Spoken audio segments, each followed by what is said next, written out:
Hero కష్టం, hero కుదిరితే బాగా కష్టం. ప్లస్ ఎంటర్టైన్మెంట్ చేయగలిగి ఉండాలి, ఇద్దరు ఎంటర్టైన్మెంట్ చేయగలిగి ఉండాలి సినిమాని ఆ రేంజ్ గా. ప్లస్ అందరూ చూడడానికి ఫారెన్స్ లా ఉండాలి ఫస్ట్ స్క్రీన్ మీద.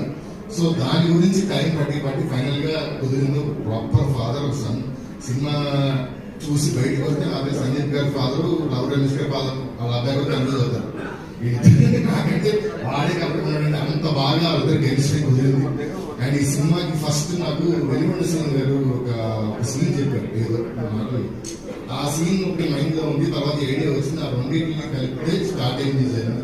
ఆ తర్వాత మా సాయి కృష్ణ గారు నాతో 10 ఏళ్ళ నుంచి ఈ సినిమాకి 3 ఏళ్ళ నుంచి నాతో జర్నీ చేస్తున్నారు. నేను సినిమాలో చేసే తప్పులు, నేను బయట చేసే తప్పులు, నేను చేయాల్సింది ఉండాల్సింది, నన్ను కంప్లీట్ గా అన్ని రకాలుగా గైడ్ చేస్తున్న నా టీచర్, నా గురువు రెండు మా సాయి కృష్ణ గారు. ఆయన స్పెషల్ థ్యాంక్స్ సార్. అండ్ తర్వాత ఇంకా రావు రమేష్ గారు నేను ఆల్మోస్ట్ లైక్ నాకు ఇండస్ట్రీలో నా ఫాదర్ ఫిగర్. నేను మాట్లాడడంలో ఈ కథ ఉందని ఇలా అని చెప్పాను.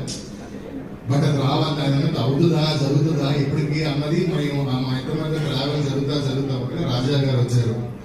ఆయన ఈ సినిమా నచ్చి ఆయన పట్టుకుని ఈ సినిమాని ఎక్కించడానికి ఆయన పడ్డ స్ట్రగుల్ ఆర్ఎల్స్ ఎక్కిన తర్వాత ఈ రోజు ఇక్కడ వరకు రాటాక ఆయన ఒంటరి పోరాటం చేసుకుని ఎంతవరకు వచ్చారు. నాకు తెలిసి సినిమా రిలీజ్ తర్వాత దీనికి 100 times కాదు, 10 to 20 times కాంపెన్సేషన్ అయితే 100% ఆయనకి ఉంటుంది ఈ సినిమాలో. ఈ సినిమా ఎలా వచ్చింది అంటే మొన్న మా ఫ్రెండ్ ఎవరో అడిగితే ఎలా వచ్చింది రద్ద అంటే అదిరిపోతాను షూరా అని 100 రూపీస్ బాంటాపులో రాస్తానని చెప్పాను. సో అంత కాన్ఫిడెంట్ ఉన్నాం ఈ సినిమా మీద. ఆ తర్వాత మా తినాలి గారు 5వ సినిమా నాకు ఇండస్ట్రీలో నాకు ఎంత వయసుందో తినాలి గారితో నాకు అంత జర్నీ ఉంది మా ఇద్దరికి. నేను వేరే ఎవరికైనా రాసినా కూడా ఈ సీన్ తినాలి గారు లేదా ఈ సీన్ కరెక్ట్గా గీయడానికి అనే ఫీలింగ్ చాలా సినిమాలకు నాకు వస్తూ ఉంటది.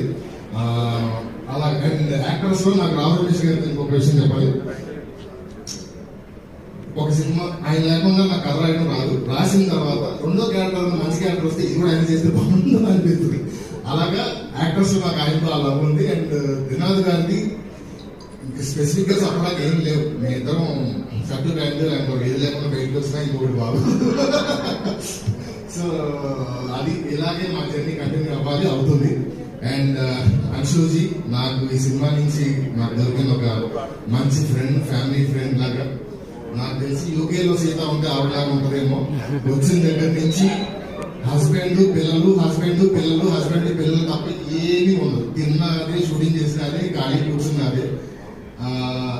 ఎవరికైనా వైఫ్ కావాలంటే నాకు తెలిసి అంశు